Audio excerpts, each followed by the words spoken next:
Protein. Now, why do we need protein? Each of us need protein to live. A lot of the processes in our body requires protein, and our cells also require protein. So each of us needs protein to live. Now, where can we get our protein from? There's two broad categories: animal protein and plant protein. Animal protein tends to be higher in cholesterol and fat compared to plant protein. And when we're looking at plant protein, what we really want to focus on is the wonderful soybean. So a lot of people think that plant protein isn't absorbed as well as animal protein. However, this isn't necessarily true.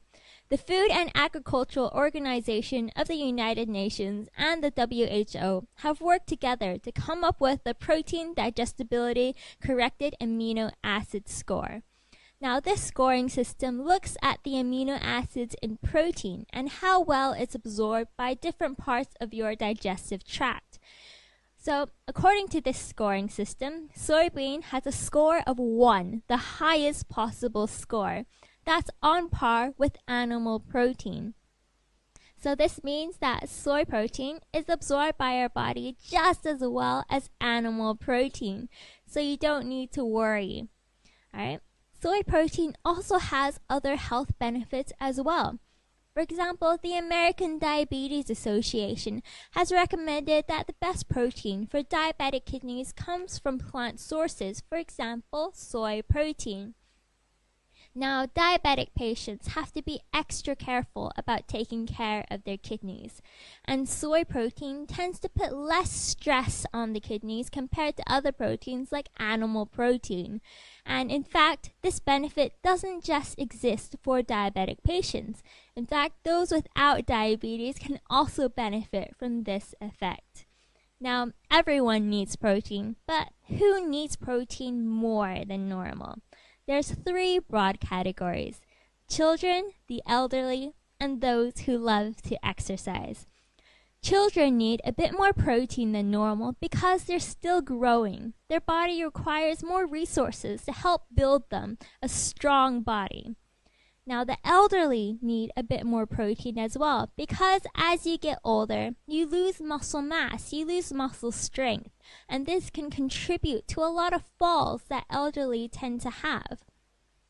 So, as you get on in the years, you should take in a bit more protein to help protect against this loss of muscle mass. Those who love to exercise should also take in a bit more protein to help build up strong muscles.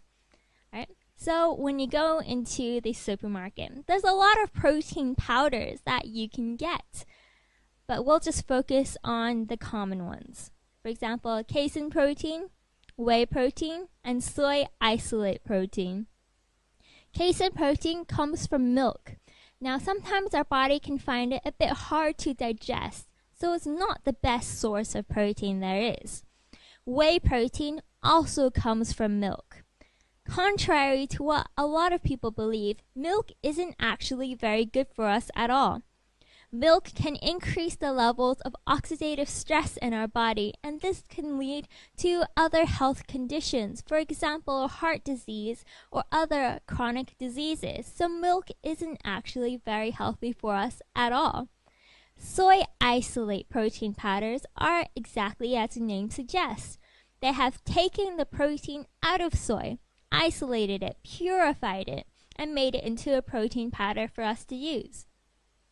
But when you think about it, why do we only want the protein in soy? If you take in the wholesome soybean, you get the protein that you want, but you're also getting all of the other nutrients, all of the other goodness that is inside a wholesome soybean. So instead of, taking out that bit that we want and ignoring all the rest, why not take in the wholesome soybean and get all of the goodness that's there? Right?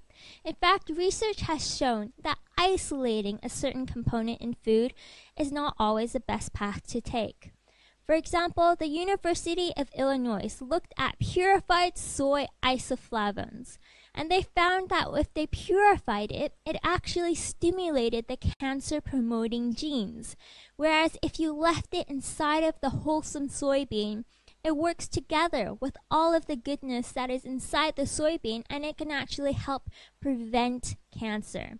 So when we're looking at protein sources, we don't want to isolate one bit. We want to take in the entire thing. We want a wholesome food, so we get all of the nutrients all together working in synergy.